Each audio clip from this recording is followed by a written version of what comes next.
ਕੀ ਅਰਥ ਸ਼ਾਸਤਰ ਸਿਰਫ ਪੈਸੇ, ਵਪਾਰ, ਉਦਯੋਗਾਂ ਦੇ ਸਿਧਾਂਤਾਂ ਨੂੰ ਪੜ੍ਹਨ ਦਾ ਗਿਆਨ ਹੈ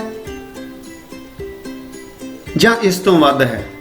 ਇਸ ਸੰਬੰਧੀ ਸਾਰੀਆਂ ਛੋਟੀਆਂ ਧਾਰਨਾਵਾਂ ਨੂੰ ਅੱਜ ਮੈਂ ਤੁਹਾਡੇ ਨਾਲ ਸਾਂਝੀਆਂ ਕਰਾਂਗਾ। ਮੈਂ ਹਾਂ ਦਵਿੰਦਰ ਸ਼ਰਮਾ, ਸਮਾਜਿਕ ਵਿਗਿਆਨ ਅਧਿਆਪਕ, ਜ਼ਿਲ੍ਹਾ ਕਪੂਰਥਲਾ ਤੋਂ।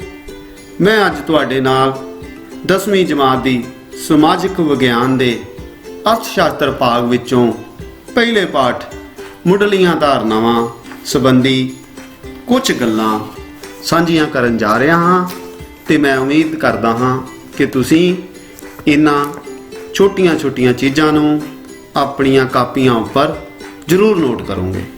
ਚਲੋ ਸ਼ੁਰੂ ਕਰਦੇ ਹਾਂ। ਪਹਿਲਾ ਪਾਠ ਮੁੱਢਲੀਆਂ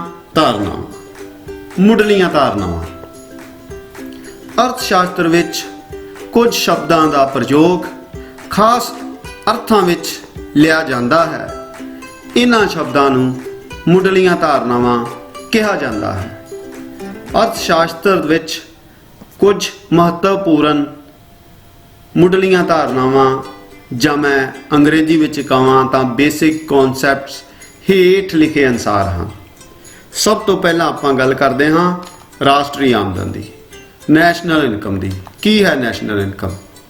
ਜਿਵੇਂ ਇਸ ਚਿੱਤਰ ਤੋਂ ਹੀ ਥੋੜ੍ਹਾ ਜਿਹਾ ਤੁਸੀਂ ਪਤਾ ਲਗਾ ਸਕਦੇ ਹੋ ਕਿ ਇੱਕ ਖਾਸ ਨਿਸ਼ਚਿਤ ਸਮਾਂ ਅਵਧੀ ਹੈ, ਉਤਪਾਦਕ ਸੇਵਾਵਾਂ ਹਨ, ਮਜ਼ਦੂਰੀ ਹੈ, ਵਿਆਜ ਹੈ, ਕਰ ਹੈ, ਲਾਭ ਹੈ।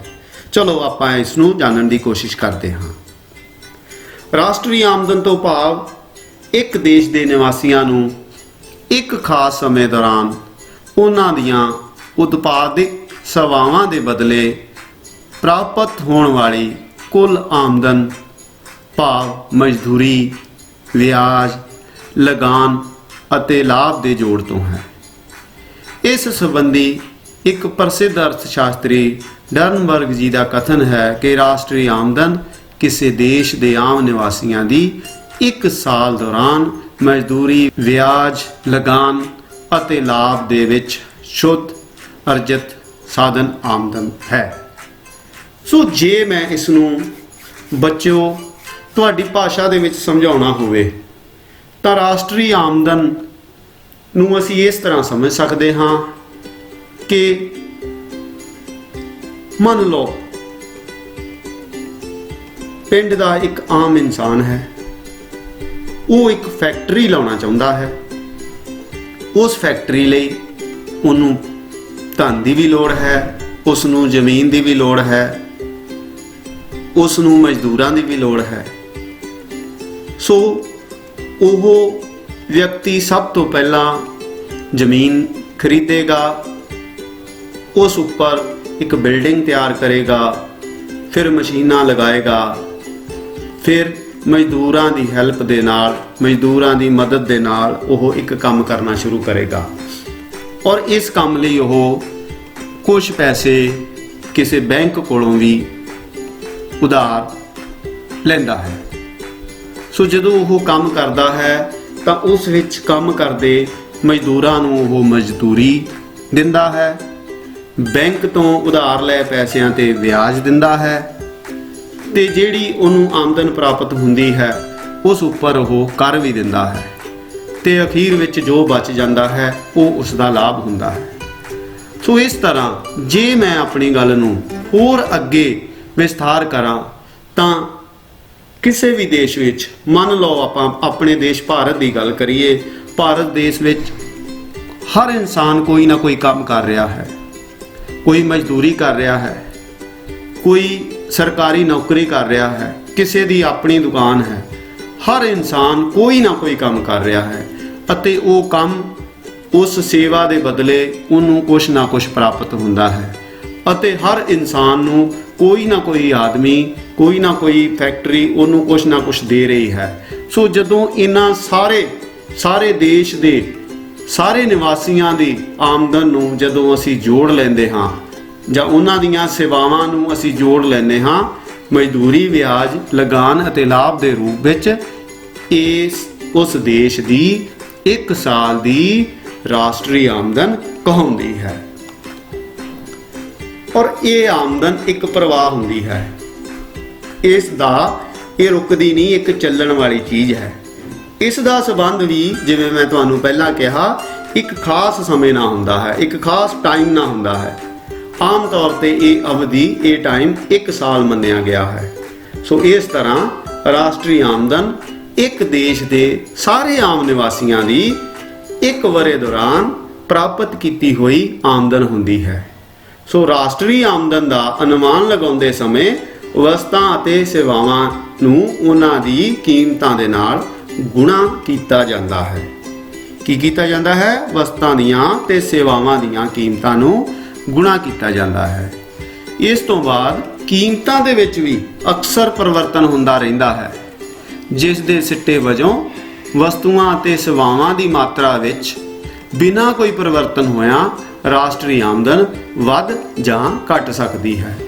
ਸੋ ਇੱਕ ਦੇਸ਼ ਦੀ ਅਸਲ ਆਰਥਿਕ ਤਰੱਕੀ ਦਾ ਅਨੁਮਾਨ ਲਗਾਉਣ ਲਈ ਵੱਖ-ਵੱਖ ਵਰ੍ਹਿਆਂ ਦੀ ਰਾਸ਼ਟਰੀ ਆਮਦਨ ਇੱਕ ਖਾਸ ਸਾਲ ਦੀਆਂ ਕੀਮਤਾਂ ਤੇ ਮਾਪੀ ਜਾਣੀ ਚਾਹੀਦੀ ਹੈ। ਇੱਕ ਦੇਸ਼ ਦੀ ਰਾਸ਼ਟਰੀ ਆਮਦਨ ਵਿੱਚ ਜਦੋਂ ਕਿਸਾਵਟ ਖਰਚ ਸ਼ਾਮਲ ਹੁੰਦਾ ਹੈ ਤਾਂ ਉਸ ਨੂੰ ਕੁੱਲ ਰਾਸ਼ਟਰੀ ਆਮਦਨ ਕਿਹਾ ਜਾਂਦਾ ਹੈ, ਅਤੇ ਇਸ ਤੋਂ ਉਲਟ ਜਦੋਂ ਕਿਸਾਵਟ ਖਰਚ ਨੂੰ ਘਟਾ ਦਿੱਤਾ ਜਾਂਦਾ ਹੈ ਤਾਂ ਉਸ ਨੂੰ ਸ਼ੁੱਧ ਰਾਸ਼ਟਰੀ ਆਮਦਨ ਕਿਹਾ ਜਾਂਦਾ ਹੈ। ਮੈਂ ਇਸ ਨੂੰ ਇੱਕ ਛੋਟੀ ਜਿਹੀ ਉਦਾਹਰਨ ਦੇ ਨਾਲ ਸਮਝਾਉਣ ਦੀ ਕੋਸ਼ਿਸ਼ ਕਰਦਾ ਹਾਂ ਕਿ ਬੱਚਿਓ, ਆਪਾਂ ਹੁਣ ਗੱਲ ਇੱਕ ਕਿਸਾਨ ਦੀ ਕਰ ਲਈਏ। ਕੋਈ ਵੀ ਕਿਸਾਨ ਆਪਣੇ ਖੇਤ ਵਿੱਚ ਜਦੋਂ ਕਣਕ ਜਾਂ ਚਾਵਲ ਬੀਜਦਾ ਹੈ, ਮੰਨ ਲਈਏ ਕਿ ਉਹ ਆਪਣੇ ਖੇਤ ਵਿੱਚ ਕਣਕ ਬੀਜਦਾ ਹੈ। ਜਦੋਂ ਕਿਸਾਨ ਕਣਕ ਬੀਜਦਾ ਹੈ ਤਾਂ ਉਸ ਨੂੰ ਕਣਕ ਦੇ ਨਾਲ ਖਾਦ ਦੀ ਵਰਤੋਂ ਵੀ ਕਰਨੀ ਪੈਂਦੀ ਹੈ। ਬਾਅਦ ਦੇ ਵਿੱਚ ਕੁਝ ਕੀੜੇ ਮਾਰ ਦਵਾਈਆਂ ਵੀ ਵਰਤਣੀਆਂ ਪੈਂਦੀਆਂ ਹਨ। ਕੁਝ ਮਜ਼ਦੂਰਾਂ ਦੀ ਮਦਦ ਦੇ ਨਾਲ ਉਸ ਵਿੱਚੋਂ ਨਦੀਨ ਵੀ ਪੁੱਟਣੇ ਪੈਂਦੇ ਹਨ, ਅਤੇ ਅਖੀਰ ਦੇ ਵਿੱਚ ਜਦੋਂ ਕਣਕ ਪੱਕ ਜਾਂਦੀ ਹੈ ਤਾਂ ਉਹ ਮਜ਼ਦੂਰਾਂ ਦੀ ਮਦਦ ਨਾਲ ਜਾਂ ਕੰਬਾਈਨ ਦੀ ਮਦਦ ਨਾਲ ਉਸ ਕਣਕ ਨੂੰ ਕਟਵਾ ਲੈਂਦਾ ਹੈ ਅਤੇ ਮੰਡੀ ਲੈ ਜਾਂਦਾ ਹੈ। ਮੰਡੀ ਜਾਣ ਤੋਂ ਬਾਅਦ ਉਸ ਨੂੰ ਕੁਝ ਆਮਦਨ ਪ੍ਰਾਪਤ ਹੁੰਦੀ ਹੈ। ਇਹ ਉਸ ਦੀ ਕੁੱਲ ਆਮਦਨ ਨਹੀਂ ਹੁੰਦੀ। ਕਿਉਂ? ਕਿਉਂਕਿ ਉਸ ਨੇ ਕਣਕ ਨੂੰ ਬੀਜਣ ਤੋਂ ਕੱਟਣ ਤੱਕ, ਇੱਥੋਂ ਤੱਕ ਕਿ ਮੰਡੀ ਲਿਜਾਣ ਤੱਕ ਉਸ ਨੇ ਬਹੁਤ ਸਾਰੇ ਖਰਚੇ ਕੀਤੇ ਹੋਏ ਹੁੰਦੇ ਹਨ। ਉਸ ਨੇ ਖਾਦ ਪਾਈ ਹੁੰਦੀ ਹੈ, ਉਸ ਨੇ ਦਵਾਈਆਂ ਤੇ ਪੈਸੇ ਖਰਚ ਕੀਤੇ ਹੋਏ ਹੁੰਦੇ ਹਨ, ਉਸ ਨੇ ਮਜ਼ਦੂਰਾਂ ਨੂੰ ਪੈਸੇ ਦਿੱਤੇ ਹੁੰਦੇ ਹਨ, ਉਸ ਨੇ ਕਣਕ ਕਟਵਾਉਣ ਲਈ ਪੈਸੇ ਦਿੱਤੇ ਹੁੰਦੇ ਹਨ।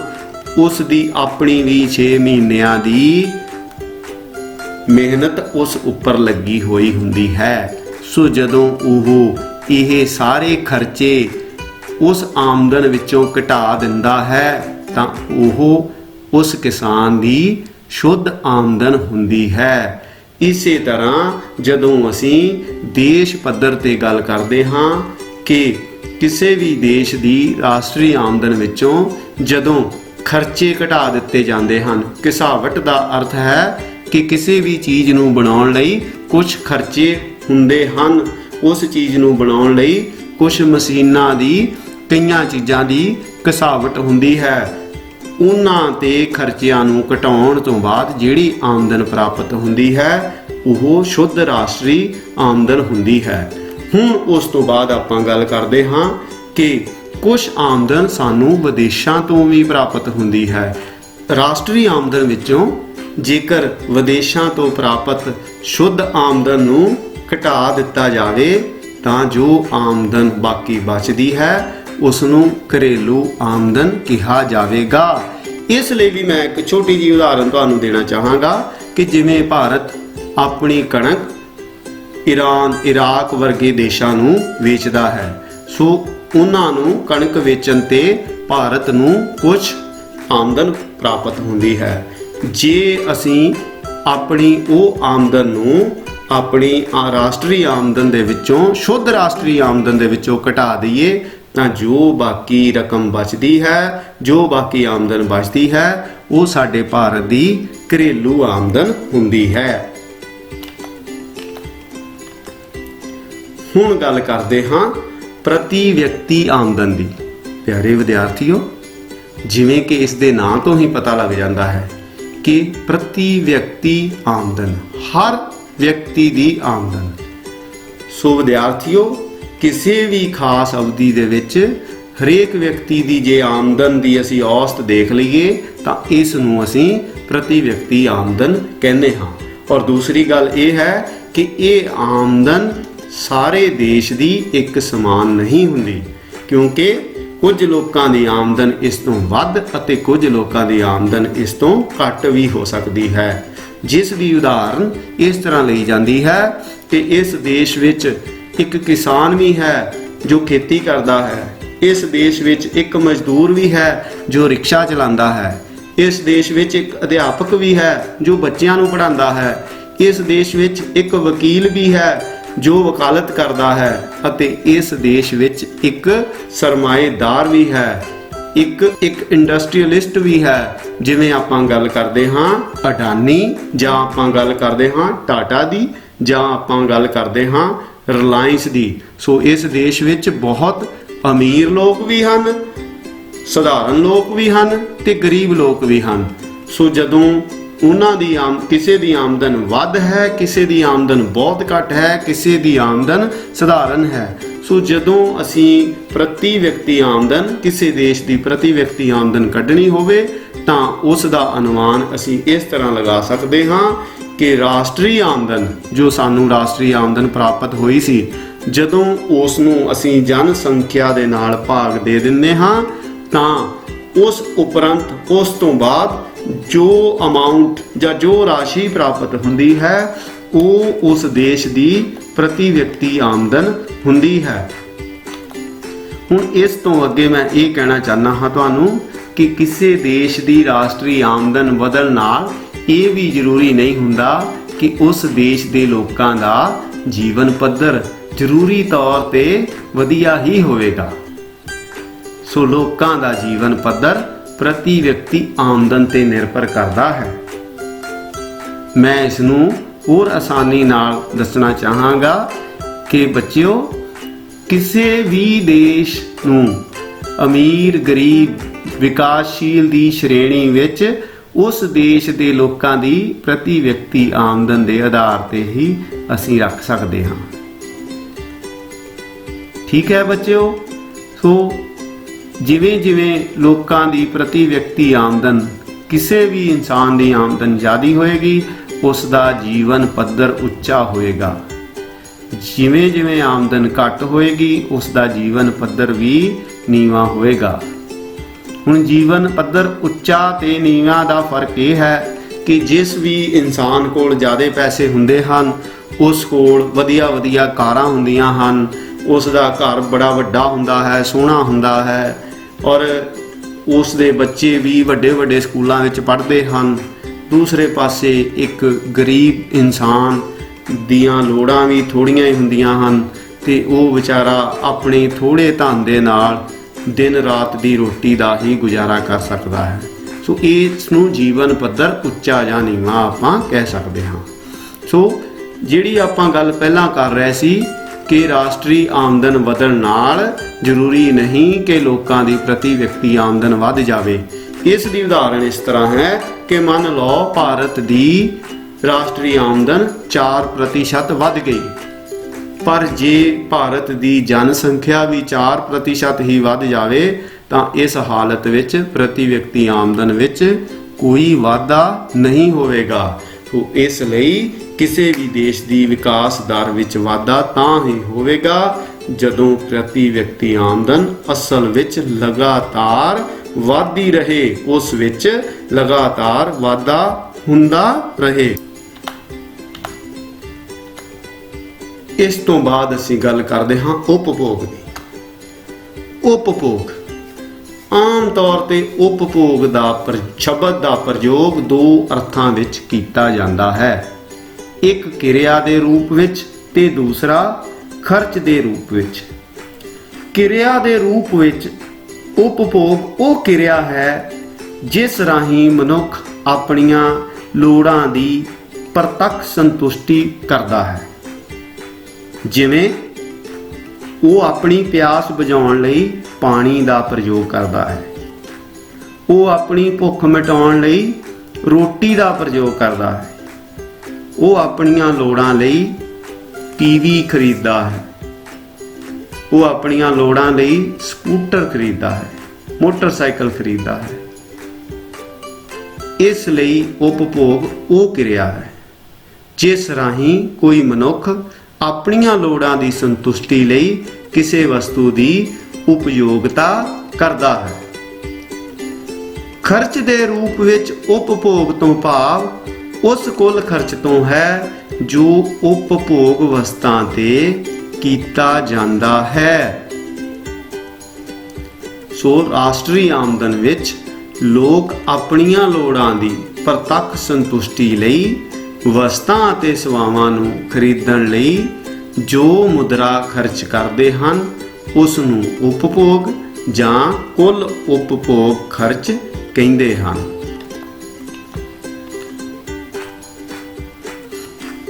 ਆਮ ਤੌਰ ਤੇ ਆਮਦਨ ਵਧਣ ਨਾਲ ਉਪਭੋਗ ਵੱਧਦਾ ਹੈ। ਉਪਭੋਗ ਉੱਪਰ ਸਭ ਤੋਂ ਵੱਧ ਪ੍ਰਭਾਵ ਆਮਦਨ ਦਾ ਪੈਂਦਾ ਹੈ। ਵੈਸੇ ਜੇ ਆਪਾਂ ਗੱਲ ਕਰੀਏ ਤਾਂ ਉਪਭੋਗ ਉੱਪਰ ਆਮਦਨ, ਵਸਤੂ ਦੀ ਕੀਮਤ ਅਤੇ ਫੈਸ਼ਨ ਵੀ ਪ੍ਰਭਾਵ ਪਾਉਂਦੀ ਹੈ, ਪਰ ਜਿਵੇਂ ਪਹਿਲਾਂ ਕਿਹਾ ਸਭ ਤੋਂ ਵੱਧ ਇਸ ਉੱਪਰ ਆਮਦਨ ਦਾ ਪ੍ਰਭਾਵ ਹੁੰਦਾ ਹੈ।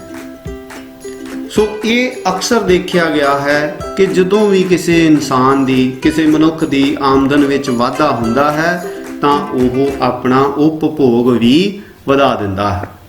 ਪਰ ਇੱਥੇ ਇੱਕ ਗੱਲ ਹੋਰ ਨੋਟ ਕਰਨ ਵਾਲੀ ਹੈ ਕਿ ਜਦੋਂ ਕਿਸੇ ਵੀ ਮਨੁੱਖ ਦੀ ਆਮਦਨ ਵਧਦੀ ਹੈ, ਭਾਵੇਂ ਕਿ ਉਹ ਆਪਣਾ ਉਪਭੋਗ ਖਰਚ ਵਧਾ ਲੈਂਦਾ ਹੈ, ਪਰ ਉਹ ਆਮਦਨ ਵਿੱਚ ਹੋਣ ਵਾਲੇ ਵਾਧੇ ਦੇ ਬਰਾਬਰ ਆਪਣਾ ਖਰਚ ਨਹੀਂ ਵਧਾਉਂਦਾ। ਉਸ ਦਾ ਉਪਭੋਗ ਤੇ ਹੋਣ ਵਾਲਾ ਖਰਚ ਅਕਸਰ ਆਮਦਨ ਵਿੱਚ ਹੋਣ ਵਾਲੇ ਵਾਧੇ ਤੋਂ ਘੱਟ ਹੁੰਦਾ ਹੈ। ਸੋ ਆਮਦਨ ਵਿੱਚ ਹੋਣ ਵਾਲੇ ਪਰਿਵਰਤਨ ਦੀ ਤੁਲਨਾ ਵਿੱਚ ਉਪਭੋਗ ਵਿੱਚ ਕਿੰਨਾ ਪਰਿਵਰਤਨ ਹੋਵੇਗਾ, ਇਹ ਉਪਭੋਗ ਪ੍ਰਵਿਰਤੀ ਤੇ ਨਿਰਭਰ ਕਰਦਾ ਹੈ। ਅਤੇ ਉਪਭੋਗ ਪ੍ਰਵਿਰਤੀ ਦੋ ਤਰ੍ਹਾਂ ਦੀ ਹੁੰਦੀ ਹੈ। ਨੰਬਰ 1 ਔਸਤ ਉਪਭੋਗ ਪ੍ਰਵਿਰਤੀ।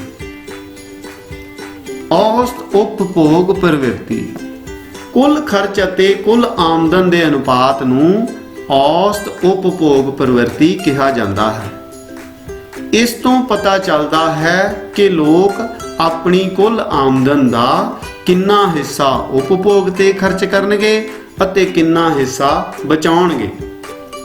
ਇਸ ਨੂੰ ਗਿਆਤ ਕਰਨ ਲਈ ਉਪਭੋਗ ਨੂੰ ਆਮਦਨ ਦੇ ਨਾਲ ਵੰਡ ਕੇ ਪ੍ਰਾਪਤ ਕੀਤਾ ਜਾ ਸਕਦਾ ਹੈ। ਸੋ ਇਸ ਨੂੰ ਇੱਕ ਉਦਾਹਰਨ ਦੇ ਨਾਲ ਵੀ ਸਮਝਿਆ ਜਾ ਸਕਦਾ ਹੈ ਕਿ ਮੰਨ ਲਓ ਮੇਰੀ ਆਮਦਨ 100 ਰੁਪਏ ਹੈ, ਉਸ ਵਿੱਚੋਂ ਮੈਂ 80 ਰੁਪਏ ਉਪਭੋਗ ਤੇ ਖਰਚ ਕਰ ਦਿੰਦਾ ਹਾਂ, ਤਾਂ ਮੇਰੀ ਔਸਤ ਉਪਭੋਗ ਪ੍ਰਵਿਰਤੀ ਕੀ ਹੋਏਗੀ। ਸੋ ਔਸਤ ਉਪਭੋਗ ਪ੍ਰਵਿਰਤੀ ਕਰਨ ਦਾ ਫਾਰਮੂਲਾ ਹੇਠ ਲਿਖੇ ਅਨੁਸਾਰ ਹੈ। ਔਸਤ ਉਪਭੋਗ ਪ੍ਰਵਿਰਤੀ ਬਰਾਬਰ ਹੈ ਉਪਭੋਗ ਤੇ ਖਰਚ ਬਟਾ ਆਮਦਨ। ਸੋ ਮੈਂ ਜਿਵੇਂ ਪਹਿਲਾਂ ਕਿਹਾ ਹੈ ਕਿ ਮੇਰੀ ਆਮਦਨ 100 ਰੁਪਇਆ ਸੀ ਤੇ ਮੇਰੇ ਉਪਭੋਗ ਦਾ ਖਰਚ 80 ਰੁਪਏ ਸੀ। ਜਦੋਂ 80 ਨੂੰ ਅਸੀਂ 100 ਦੇ ਨਾਲ ਭਾਗ ਦੇਵਾਂਗੇ ਤਾਂ ਇਸ ਦਾ ਉੱਤਰ 80% ਆਵੇਗਾ। ਇਸ ਤੋਂ ਬਾਅਦ ਆਪਾਂ ਗੱਲ ਕਰਾਂਗੇ ਸੀਮਾਂਤ ਉਪਭੋਗ ਪ੍ਰਵਿਰਤੀ ਦੀ। ਆਮਦਨ ਵਿੱਚ ਹੋਣ ਵਾਲੇ ਪਰਿਵਰਤਨ ਵਜੋਂ ਉਪਭੋਗ ਵਿੱਚ ਹੋਣ ਵਾਲੇ ਪਰਿਵਰਤਨ ਨੂੰ ਸੀਮਾਂਤ ਉਪਭੋਗ ਪ੍ਰਵਿਰਤੀ ਕਿਹਾ ਜਾਂਦਾ ਹੈ। ਇਸ ਨੂੰ ਪਤਾ ਕਰਨ ਦਾ ਫਾਰਮੂਲਾ ਵੀ ਇਸ ਤਰ੍ਹਾਂ ਹੈ। ਸੀਮਾਂਤ ਉਪਭੋਗ ਪ੍ਰਵਿਰਤੀ ਬਰਾਬਰ ਹੈ ਉਪਭੋਗ ਵਿੱਚ ਪਰਿਵਰਤਨ ਬਟਾ ਜਾਂ ਵੰਡੋ ਆਮਦਨ ਵਿੱਚ ਪਰਿਵਰਤਨ। ਸੋ ਇਸ ਨੂੰ ਵੀ ਉਸੇ ਉਦਾਹਰਨ ਦੇ ਨਾਲ ਅਸੀਂ ਸਮਝ ਸਕਦੇ ਹਾਂ ਕਿ ਮੰਨ ਲਓ ਮੇਰੀ ਆਮਦਨ 100 ਰੁਪਇਆ ਹੈ ਅਤੇ ਉਹ ਵੱਧ ਕੇ ਹੁਣ 200 ਹੋ ਗਈ ਹੈ, ਅਤੇ ਦੂਸਰੇ ਪਾਸੇ ਪਹਿਲਾਂ ਮੈਂ ਖਰਚ 80 ਰੁਪਏ ਕਰ ਰਿਹਾ ਸੀ, ਹੁਣ ਮੇਰੀ ਆਮਦਨ 200 ਰੁਪਏ ਹੋਣ ਤੇ ਮੈਂ ਆਪਣਾ ਖਰਚ 80 ਤੋਂ ਵਧਾ ਕੇ 120 ਰੁਪਏ ਕਰ ਦਿੱਤਾ। ਇਸ ਤਰ੍ਹਾਂ ਮੇਰੀ ਆਮਦਨ ਵਿੱਚ ਵਾਧਾ 100 ਰੁਪਏ ਹੋਇਆ ਤੇ ਮੇਰੇ ਖਰਚ ਵਿੱਚ ਵਾਧਾ 40 ਰੁਪਏ ਹੋਇਆ। ਤੇ ਇਸ ਫਾਰਮੂਲੇ ਅਨੁਸਾਰ ਜਦੋਂ ਮੈਂ ਉਪਭੋਗ ਵਿੱਚ ਪਰਿਵਰਤਨ, ਕਹਿਣ ਦਾ ਮਤਲਬ 40 ਰੁਪਏ ਨੂੰ 100 ਰੁਪਏ ਦੇ ਨਾਲ ਜਦੋਂ ਭਾਗ ਕਰ ਦੇਵਾਂਗਾ ਤਾਂ ਇਹ 40% ਹੋਏਗਾ, ਜਿਸ ਦਾ ਅਰਥ ਇਹ ਹੋਇਆ ਕਿ ਮੇਰੀ ਆਮਦਨ ਵਧਣ ਤੇ ਮੇਰਾ ਖਰਚ ਨਹੀਂ ਵਧਿਆ। ਹੁਣ ਮੈਂ 60% ਹਿੱਸਾ ਬਚਤ ਕਰ ਰਿਹਾ ਹਾਂ, ਮੇਰੀ ਬਚਤ ਹੋ ਰਹੀ ਹੈ। ਠੀਕ ਹੈ, ਸੋ ਇਸ ਤਰ੍ਹਾਂ ਮੈਂ ਇਹ ਕਹਿ ਸਕਦਾ ਹਾਂ ਕਿ ਸੀਮਾਂਤ ਉਪਭੋਗ ਪ੍ਰਵਿਰਤੀ ਸਦਾ 0 ਤੋਂ ਵੱਧ ਅਤੇ ਇਕਾਈ ਤੋਂ ਘੱਟ ਹੁੰਦੀ ਹੈ। ਕਹਿਣ ਦਾ ਭਾਵ 1 ਤੋਂ ਘੱਟ ਹੁੰਦੀ ਹੈ, ਜਿਸ ਦਾ ਅਰਥ ਇਹ ਹੈ ਕਿ ਮਨੁੱਖ ਦੀ ਆਮਦਨ ਵਿੱਚ ਜਦੋਂ ਵਾਧਾ ਹੁੰਦਾ ਹੈ ਤਾਂ ਉਹ ਮਨੁੱਖ ਆਪਣੀ ਸਾਰੀ ਦੀ ਸਾਰੀ ਵਧੀ ਹੋਈ ਆਮਦਨ ਖਰਚ ਨਹੀਂ ਕਰ ਦਿੰਦਾ, ਉਹ ਉਸ ਵਿੱਚੋਂ ਕੁਝ ਪੈਸੇ ਬਚਾ ਕੇ ਰੱਖਦਾ ਹੈ। ਤੋ ਆਮਦਨ ਵਧਣ ਦੇ ਨਾਲ ਲੋਕਾਂ ਦੇ ਖਰਚ ਵਿੱਚ ਵਾਧਾ ਤਾਂ ਹੁੰਦਾ ਹੈ, ਪਰੰਤੂ ਉਨਾ ਨਹੀਂ ਹੁੰਦਾ ਜਿੰਨੀ ਆਮਦਨ ਵਧਦੀ ਹੈ। ਸੋ ਇਸ ਤਰ੍ਹਾਂ ਆਮਦਨ ਵਿੱਚ ਹੋਣ ਵਾਲੇ ਵਾਧੇ ਦੀ ਤੁਲਨਾ ਵਿੱਚ ਉਪਭੋਗ ਵਿੱਚ ਘੱਟ ਵਾਧਾ ਹੁੰਦਾ ਹੈ। ਇਸ ਤੋਂ ਅੱਗੇ ਹੈ ਬਚਤ। ਬਚਤ ਦੀ ਧਾਰਨਾ ਦਾ ਸੰਬੰਧ ਵੀ ਉਪਭੋਗ ਵਾਂਗ ਹੀ ਹੈ, ਕਿਉਂਕਿ ਆਪਾਂ ਪਹਿਲਾਂ ਵੀ ਦੇਖਿਆ ਹੈ ਕਿ ਮਨੁੱਖ ਨੂੰ ਜਿੰਨੀ ਆਮਦਨ ਹੁੰਦੀ ਹੈ ਉਹ ਸਾਰੀ ਖਰਚਦਾ ਨਹੀਂ, ਉਸ ਦਾ ਕੁਝ ਭਾਗ ਬਚਾ ਲੈਂਦਾ ਹੈ। ਸੋ ਆਪਾਂ ਇਸ ਨੂੰ ਇਸ ਤਰ੍ਹਾਂ ਕਰਦੇ ਹਾਂ ਕਿ ਜਦੋਂ ਕਿਸੇ ਵਿਅਕਤੀ ਦੁਆਰਾ ਆਪਣੀ ਆਮਦਨ ਵਿੱਚੋਂ ਉਪਭੋਗ ਸੰਬੰਧੀ ਖਰਚੇ ਨੂੰ ਘਟਾਉਣ ਪਿੱਛੋਂ ਉਸ ਕੋਲ ਜੋ ਧਨ ਬਾਕੀ ਬਚ ਜਾਂਦਾ ਹੈ ਉਸ ਨੂੰ ਬਚਤ ਕਿਹਾ ਜਾਂਦਾ ਹੈ। ਇਸ ਨੂੰ ਅਸੀਂ ਇਸ ਤਰ੍ਹਾਂ ਵੀ ਕਹਿ ਸਕਦੇ ਹਾਂ ਕਿ ਕਿਸੇ ਵਿਅਕਤੀ ਦੁਆਰਾ ਆਪਣੀ ਆਮਦਨ ਦਾ ਜੋ ਭਾਗ ਕਿਸੇ ਵੀ ਰੂਪ ਵਿੱਚ ਖਰਚ ਨਹੀਂ ਕੀਤਾ ਜਾਂਦਾ ਉਹ ਉਸ ਵਿਅਕਤੀ ਦੁਆਰਾ ਕੀਤੀ ਗਈ ਬਚਤ ਕਹੀ ਜਾਂਦੀ ਹੈ। ਕਿਸੇ ਵਿਅਕਤੀ ਦੀ ਬਚਤ ਪਤਾ ਲਗਾਉਣ ਲਈ ਅਸੀਂ ਉਸ ਦੀ ਆਮਦਨ ਵਿੱਚੋਂ ਉਸ ਦੁਆਰਾ ਕੀਤੇ ਗਏ ਖਰਚ ਨੂੰ ਘਟਾ ਦਿੰਦੇ ਹਾਂ। ਸੋ ਬਚਤ ਬਰਾਬਰ ਹੈ ਆਮਦਨ ਘਟਾਓ ਜਾਂ ਮਾਈਨਸ ਉਪਭੋਗ ਖਰਚ। ਹੁਣ ਅਸੀਂ ਕਹਿ ਸਕਦੇ ਹਾਂ ਕਿ ਆਮਦਨ ਅਤੇ ਉਪਭੋਗ ਦੇ ਖਰਚ ਦੇ ਅੰਤਰ ਨੂੰ ਬਚਤ ਕਿਹਾ ਜਾਂਦਾ ਹੈ। ਪਿਆਰੇ ਵਿਦਿਆਰਥੀਓ, ਜਿਵੇਂ ਉਪਭੋਗ ਅਤੇ ਆਮਦਨ ਦਾ ਆਪਸ ਵਿੱਚ ਸਿੱਧਾ ਰਿਸ਼ਤਾ ਸੀ, ਇਸੇ ਤਰ੍ਹਾਂ ਬਚਤ ਅਤੇ ਆਮਦਨ ਦਾ ਵੀ ਆਪਸ ਵਿੱਚ ਸਿੱਧਾ ਰਿਸ਼ਤਾ ਹੈ। ਇਹਨਾਂ ਦਾ ਆਪਸ ਵਿੱਚ ਸਿੱਧਾ ਸੰਬੰਧ ਹੈ।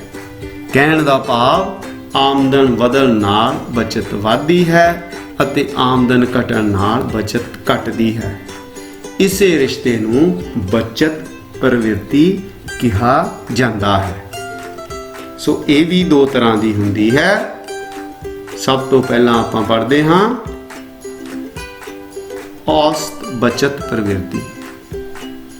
ਇੱਕ ਵਿਸ਼ੇਸ਼ ਆਮਦਨ ਪੱਧਰ ਤੇ ਬਚਤ ਅਤੇ ਆਮਦਨ ਦੇ ਅਨੁਪਾਤ ਨੂੰ ਔਸਤ ਬਚਤ ਕਿਹਾ ਜਾਂਦਾ ਹੈ। ਔਸਤ ਬਚਤ ਪ੍ਰਵਿਰਤੀ ਬਰਾਬਰ ਹੈ ਬਚਤ ਨੂੰ ਭਾਗ ਦੇਣਾ ਆਮਦਨ ਦੇ ਨਾਲ। ਮੰਨ ਲਓ ਇਹ ਉਦਾਹਰਣ ਮੈਂ ਪਹਿਲਾਂ ਵੀ ਲੈ ਚੁੱਕਾ ਹਾਂ ਕਿ ਮੇਰੀ ਆਮਦਨ ਹੈ 100 ਰੁਪਇਆ ਤੇ ਮੈਂ ਉਪਭੋਗ ਜਾਂ ਖਰਚਾ ਕਹਿ ਲਓ ਕੀਤਾ 80 ਰੁਪਏ। ਸੋ ਮੇਰੀ ਔਸਤ ਬਚਤ ਪ੍ਰਵਿਰਤੀ ਹੋਏਗੀ 80 ਨੂੰ ਜਦੋਂ 100 ਨਾਲ ਭਾਗ ਦੇ ਦਈਏ 80%, ਤੇ ਮੇਰੀ ਬਚਤ ਕਿੰਨੀ ਹੋਗੀ 20%। ਠੀਕ ਹੈ ਬੱਚਿਓ, ਮੇਰੀ ਆਮਦਨ 100 ਰੁਪਇਆ ਸੀ, ਮੈਂ ਉਸ ਵਿੱਚੋਂ 80 ਰੁਪਏ ਖਰਚ ਕਰ ਦਿੱਤੇ ਤੇ ਮੇਰੀ ਬਚਤ 20 ਰੁਪਏ ਹੋਵੇਗੀ। ਜੇ ਇਹਨੂੰ ਪ੍ਰਤੀਸ਼ਤ ਵਿੱਚ ਕੱਢਣਾ ਹੋਵੇ ਤਾਂ ਇਹ 20% ਅਸੀਂ ਇਹਨੂੰ ਕਹਿ ਸਕਦੇ ਹਾਂ। ਇਸ ਤੋਂ ਅੱਗੇ ਹੈ ਸੀਮਾਂਤ ਬਚਤ ਪ੍ਰਵਿਰਤੀ। ਇਹ ਵੀ ਉਪਭੋਗ ਵਾਂਗ ਹੀ ਹੈ ਕਿ ਜਦੋਂ ਕਿਸੇ ਵਿਅਕਤੀ ਦੀ ਆਮਦਨ ਦੇ ਵਿੱਚ ਕੁਝ ਵਾਧਾ ਹੁੰਦਾ ਹੈ ਤਾਂ ਉਸ ਵਾਧੇ ਕਾਰਨ ਬਚਤ ਵਿੱਚ ਜੋ ਵਾਧਾ ਹੁੰਦਾ ਹੈ ਦੇ ਅਨੁਪਾਤ ਨੂੰ ਸੀਮਾਂਤ ਬਚਤ ਪ੍ਰਵਿਰਤੀ ਕਿਹਾ ਜਾਂਦਾ ਹੈ। ਇਸ ਨੂੰ ਵੀ ਉਦਾਹਰਨ ਦੇ ਨਾਲ ਅਸੀਂ ਸਮਝ ਸਕਦੇ ਹਾਂ। ਮੰਨ ਲਓ ਮੇਰੀ ਆਮਦਨ ਹੁਣ 100 ਦੀ ਬਜਾਏ 200 ਰੁਪਇਆ ਹੋ ਗਈ, ਠੀਕ ਹੈ। ਉਹ ਮੇਰਾ ਉਪਭੋਗ 80 ਤੋਂ 120 ਰੁਪਏ ਹੋ ਗਿਆ। ਸੋ ਇਸ ਤਰ੍ਹਾਂ ਜੇ ਅਸੀਂ ਸੀਮਾਂਤ ਬਚਤ ਦੀ ਪ੍ਰਵਿਰਤੀ ਪਤਾ ਕਰਨੀ ਹੋਵੇ ਤਾਂ ਅਸੀਂ ਪਹਿਲਾਂ ਖਰਚ ਦੇਖਦੇ ਹਾਂ ਕਿ 40 ਰੁਪਏ ਮੇਰੇ ਖਰਚ ਵਿੱਚ ਫਰਕ ਹੋਇਆ ਅਤੇ 100 ਰੁਪਇਆ ਮੇਰੀ ਆਮਦਨ ਵਿੱਚ ਫਰਕ ਪਿਆ। ਤੇ ਜਦੋਂ ਅਸੀਂ ਇਹਨਾਂ ਦੀ ਪ੍ਰਤੀਸ਼ਤ ਦੇਖਦੇ ਹਾਂ ਤਾਂ ਇਹ 40% ਬਣਦਾ ਹੈ। 100 ਵਿੱਚੋਂ 40% ਖਰਚ ਕਰਨ ਤੇ ਬਚਤ 60% ਹੋਵੇਗੀ। ਠੀਕ ਹੈ ਬੱਚਿਓ। ਸੋ ਇਸ ਨੂੰ ਆਪਾਂ ਉਸੇ ਉਦਾਹਰਨ ਦੇ ਨਾਲ ਸਮਝਣ ਦੀ ਕੋਸ਼ਿਸ਼ ਕੀਤੀ ਹੈ। ਸੋ ਪਿਆਰੇ ਬੱਚਿਓ, ਅੱਜ ਆਪਾਂ ਕੁੱਲ 4 ਚੀਜ਼ਾਂ ਪੜ੍ਹੀਆਂ ਹਨ। ਮੇਰੀ ਇੱਕ ਕੋਸ਼ਿਸ਼ ਹੋਏਗੀ ਕਿ ਮੈਂ ਉਹਨਾਂ 4 ਚੀਜ਼ਾਂ ਨੂੰ 1-2 ਮਿੰਟ ਦੇ ਵਿੱਚ ਤੁਹਾਡੇ ਨਾਲ ਇੱਕ ਵਾਰੀ ਫਿਰ ਸਾਂਝੀਆਂ ਕਰ ਲਵਾਂ ਤਾਂ ਕਿ ਤੁਹਾਡੀ ਦੁਹਰਾਈ ਹੋ ਸਕੇ। ਸਭ ਤੋਂ ਆਪਾਂ ਪਹਿਲਾਂ ਪੜ੍ਹਿਆ ਹੈ ਰਾਸ਼ਟਰੀ ਆਮਦਨ। ਇਸ ਵਿੱਚ ਅਸੀਂ ਕੀ ਦੇਖਿਆ ਹੈ ਕਿ ਕਿਸੇ ਵੀ ਦੇਸ਼ ਦੇ ਸਾਰੇ ਨਾਗਰਿਕਾਂ ਦੀ, ਸਾਰੀ ਜਨਸੰਖਿਆ ਦੀ ਜਿੰਨੀ ਵੀ ਆਮਦਨ ਹੈ, ਜਿੰਨੀਆਂ ਵੀ ਸੇਵਾਵਾਂ ਤੋਂ ਪ੍ਰਾਪਤ ਹੋਣ ਵਾਲੀ ਆਮਦਨ ਹੈ, ਜਦੋਂ ਅਸੀਂ ਉਸ ਨੂੰ ਇਕੱਠਾ ਕਰ ਲੈਂਦੇ ਹਾਂ ਤਾਂ ਉਹ ਕਿਸੇ ਦੇਸ਼ ਦੀ ਰਾਸ਼ਟਰੀ ਆਮਦਨ ਹੁੰਦੀ ਹੈ। ਅਤੇ ਜਦੋਂ ਇਸ ਰਾਸ਼ਟਰੀ ਆਮਦਨ ਵਿੱਚੋਂ ਜੇਕਰ ਕੋਈ ਘਸਾਵਟ ਹੁੰਦੀ ਹੈ, ਖਰਚੇ ਹੁੰਦੇ ਹਨ, ਉਹਨਾਂ ਖਰਚਿਆਂ ਨੂੰ ਘਟਾ ਦਿੱਤਾ ਜਾਂਦਾ ਹੈ ਤਾਂ ਉਹ ਉਸ ਦੇਸ਼ ਦੀ ਸ਼ੁੱਧ ਰਾਸ਼ਟਰੀ ਆਮਦਨ ਹੁੰਦੀ ਹੈ। ਅਤੇ ਉਸ ਤੋਂ ਅੱਗੇ ਵੱਧ ਕੇ ਜਦੋਂ ਉਸ ਦੇਸ਼ ਨੂੰ ਦੂਸਰੇ ਦੇਸ਼ਾਂ ਤੋਂ, ਬਾਹਰਲੇ ਦੇਸ਼ਾਂ ਤੋਂ ਜੋ ਆਮਦਨ ਪ੍ਰਾਪਤ ਹੋਈ ਹੁੰਦੀ ਹੈ, ਜਦੋਂ ਅਸੀਂ ਉਸ ਨੂੰ ਉਸ ਦੇਸ਼ ਦੀ ਆਮਦਨ ਵਿੱਚੋਂ ਘਟਾ ਦਿੰਦੇ ਹਾਂ ਤਾਂ ਜੋ ਆਮਦਨ ਪ੍ਰਾਪਤ ਹੁੰਦੀ ਹੈ ਉਹ ਉਸ ਦੇਸ਼ ਦੀ ਕੁੱਲ ਘਰੇਲੂ ਆਮਦਨ ਹੁੰਦੀ ਹੈ। ਠੀਕ ਹੈ ਜੀ। ਇਸ ਤੋਂ ਬਾਅਦ ਆਪਾਂ ਪੜ੍ਹਿਆ ਹੈ ਪ੍ਰਤੀ ਵਿਅਕਤੀ ਆਮਦਨ, ਜਿਸ ਵਿੱਚ ਆਪਾਂ ਕੀ ਪੜ੍ਹਿਆ ਹੈ ਕਿ ਕਿਸੇ ਵੀ ਦੇਸ਼ ਦੀ ਕਿਸੇ ਇੱਕ ਸਾਲ ਦੀ ਅਵਧੀ ਦੇ ਦੌਰਾਨ ਉਸ ਦੇਸ਼ ਦੇ ਨਿਵਾਸੀਆਂ ਦੀ ਜਦੋਂ ਆਪਾਂ ਪ੍ਰਤੀ ਵਿਅਕਤੀ ਜਾਂ ਔਸਤ ਆਮਦਨ ਕੱਢਦੇ ਹਾਂ ਤਾਂ ਉਸ ਨੂੰ ਪ੍ਰਤੀ ਵਿਅਕਤੀ ਆਮਦਨ ਕਹਿੰਦੇ ਹਾਂ। ਇਸ ਦਾ ਅਸੀਂ ਫਾਰਮੂਲਾ ਪੜ੍ਹਿਆ ਸੀ ਕਿ ਪ੍ਰਤੀ ਵਿਅਕਤੀ ਆਮਦਨ ਪਤਾ ਕਰਨ ਲਈ ਅਸੀਂ ਉਸ ਦੇਸ਼ ਦੀ ਰਾਸ਼ਟਰੀ ਆਮਦਨ ਨੂੰ ਜਨਸੰਖਿਆ ਦੇ ਨਾਲ ਭਾਗ ਦੇ ਦਿੰਦੇ ਹਾਂ। ਇਸ ਵਿੱਚ ਅਸੀਂ ਇਹ ਵੀ ਪੜ੍ਹਿਆ ਸੀ ਕਿ ਰਾਸ਼ਟਰੀ ਆਮਦਨ ਵਧਣ ਨਾਲ ਜ਼ਰੂਰੀ ਨਹੀਂ ਹੁੰਦਾ ਕਿ ਉਸ ਦੇਸ਼ ਦੇ ਲੋਕਾਂ ਦੀ ਪ੍ਰਤੀ ਵਿਅਕਤੀ ਆਮਦਨ ਵੀ ਵੱਧ ਜਾਵੇ। ਸੋ ਜਦੋਂ ਅਸੀਂ ਦੇਸ਼ ਦੇ ਵਿਕਾਸ ਦੀ ਗੱਲ ਕਰਦੇ ਹਾਂ ਤਾਂ ਉਹ ਉਦੋਂ ਹੀ ਹੁੰਦਾ ਹੈ ਜਦੋਂ ਉਸ ਦੇਸ਼ ਦੇ ਨਾਗਰਿਕਾਂ ਦੀ ਪ੍ਰਤੀ ਵਿਅਕਤੀ ਆਮਦਨ ਵਿੱਚ ਵਾਧਾ ਹੁੰਦਾ ਰਹੇ। ਇਸ ਤੋਂ ਬਾਅਦ ਅਸੀਂ ਪੜ੍ਹਿਆ ਸੀ ਉਪਭੋਗ। ਉਪਭੋਗ ਵਿੱਚ ਅਸੀਂ ਕੀ ਪੜ੍ਹਿਆ ਸੀ ਕਿ ਇਸ ਨੂੰ 2 ਅਰਥਾਂ ਵਿੱਚ ਲੈਂਦੇ ਹਾਂ, ਇੱਕ ਕਿਰਿਆ ਤੇ ਇੱਕ ਖਰਚ। ਤੇ ਕਿਰਿਆ ਵਿੱਚ ਅਸੀਂ ਕੀ ਦੇਖਿਆ ਸੀ ਕਿ ਜਦੋਂ ਅਸੀਂ ਪਿਆਸ ਬੁਝਾਉਣ ਲਈ ਪਾਣੀ ਪੀਂਦੇ ਹਾਂ ਅਤੇ ਭੁੱਖ ਮਿਟਾਉਣ ਦੇ ਲਈ ਰੋਟੀ ਖਾਂਦੇ ਹਾਂ ਤਾਂ ਇਸ ਨੂੰ ਅਸੀਂ ਕਿਰਿਆ ਦੇ ਰੂਪ ਵਿੱਚ ਲੈਂਦੇ ਹਾਂ। ਠੀਕ ਹੈ ਜੀ। ਵਸਤੂਆਂ ਤੇ ਸੇਵਾਵਾਂ ਨੂੰ ਖਰੀਦਣ ਲਈ ਜੋ ਮੁਦਰਾ ਖਰਚ ਕਰਦੇ ਹਨ ਉਸ ਨੂੰ ਕੁੱਲ ਉਪਭੋਗ ਖਰਚ ਕਹਿੰਦੇ ਹਨ। ਤੇ ਉਪਭੋਗ ਦੀਆਂ ਅਸੀਂ 2 ਪ੍ਰਵਿਰਤੀਆਂ ਪਤਾ ਕੀਤੀਆਂ ਸਨ, ਕਿਉਂਕਿ ਅਸੀਂ ਇਹ ਦੇਖਿਆ ਸੀ ਕਿ ਉਪਭੋਗ ਦੇ ਉੱਪਰ ਸਭ ਤੋਂ ਵੱਧ ਫਰਕ ਜੇ ਕੋਈ ਪਾਉਂਦਾ ਹੈ ਤਾਂ ਉਹ ਆਮਦਨ ਪਾਉਂਦੀ ਹੈ। ਆਮਦਨ ਵਧਣ ਦੇ ਨਾਲ ਉਪਭੋਗ ਵਧਦਾ ਹੈ, ਪਰ ਉਹਨਾਂ ਨਹੀਂ ਵਧਦਾ ਜਿੰਨੀ ਆਮਦਨ ਵਧਦੀ ਹੈ। ਸੋ ਉਸ ਪ੍ਰਵਿਰਤੀ ਨੂੰ ਪਤਾ ਕਰਨ ਲਈ ਅਸੀਂ 2 ਭਾਗਾਂ ਵਿੱਚ ਇਸ ਨੂੰ ਵੰਡਿਆ ਸੀ, ਇੱਕ ਔਸਤ ਉਪਭੋਗ ਪ੍ਰਵਿਰਤੀ ਤੇ ਦੂਸਰੀ ਸੀਮਾਂਤ। ਔਸਤ ਉਪਭੋਗ ਪ੍ਰਵਿਰਤੀ ਦੇ ਵਿੱਚ ਅਸੀਂ ਕੀ ਦੇਖਦੇ ਹਾਂ ਕਿ ਅਸੀਂ ਉਪਭੋਗ ਦੇ ਉੱਪਰ ਕੀਤੇ ਹੋਏ ਖਰਚ ਨੂੰ ਜਦੋਂ ਆਮਦਨ ਦੇ ਨਾਲ ਵੰਡ ਦਿੰਦੇ ਹਾਂ ਤਾਂ ਉਸ ਨੂੰ ਔਸਤ ਉਪਭੋਗ ਪ੍ਰਵਿਰਤੀ ਕਿਹਾ ਜਾਂਦਾ ਹੈ। ਜਿਸ ਸੰਬੰਧੀ ਅਸੀਂ ਇਹ ਕਿਹਾ ਸੀ ਕਿ ਉਹ ਆਪਣੇ ਕੁੱਲ ਖਰਚ ਵਿੱਚੋਂ ਜਦੋਂ ਕੁਝ ਪੈਸੇ ਬਚਾ ਲੈਂਦਾ ਹੈ, ਉਸ ਦੇ ਬਚ ਜਾਂਦੇ ਹਨ ਤਾਂ ਉਸ ਨੂੰ ਬਚਤ ਕਿਹਾ ਜਾਂਦਾ ਹੈ। ਸੋ ਬਚਤ ਨੂੰ ਵੀ ਅਸੀਂ 2 ਤਰ੍ਹਾਂ ਭਾਗਾਂ ਵਿੱਚ ਵੰਡਿਆ ਸੀ, ਔਸਤ ਬਚਤ ਪ੍ਰਵਿਰਤੀ ਤੇ ਸੀਮਾਂਤ ਬਚਤ ਪ੍ਰਵਿਰਤੀ। ਸੋ ਪਿਆਰੇ ਵਿਦਿਆਰਥੀਓ, ਮੈਂ ਇੱਕ ਕੋਸ਼ਿਸ਼ ਕੀਤੀ ਹੈ ਕਿ ਇਸ ਥੋੜੇ ਜਿਹੇ ਸਮੇਂ ਵਿੱਚ ਮੈਂ ਤੁਹਾਡੇ ਨਾਲ ਇਹ ਜਿਹੜੇ 3-4 ਟੌਪਿਕ ਸੀ ਉਹ ਤੁਹਾਨੂੰ ਐਕਸਪਲੇਨ ਕਰਨ ਦੀ ਕੋਸ਼ਿਸ਼ ਕੀਤੀ ਹੈ, ਇਹਨਾਂ ਦੀ ਵਿਆਖਿਆ ਕਰਨ ਦੀ ਕੋਸ਼ਿਸ਼ ਕੀਤੀ ਹੈ ਤੇ ਮੈਨੂੰ ਉਮੀਦ ਹੈ ਕਿ ਇਹ ਤੁਹਾਨੂੰ ਸਮਝ ਆ ਗਏ ਹੋਣਗੇ। ਸੋ ਬਾਕੀ ਟੌਪਿਕ ਮੈਂ ਲੈ ਕੇ ਅਗਲੀ ਵੀਡੀਓ ਵਿੱਚ ਆਵਾਂਗਾ। ਤਦ ਤੱਕ ਲਈ ਸਾਰਿਆਂ ਨੂੰ ਸਤਿ ਸ੍ਰੀ ਅਕਾਲ, ਨਮਸਕਾਰ, good luck, thank you very much.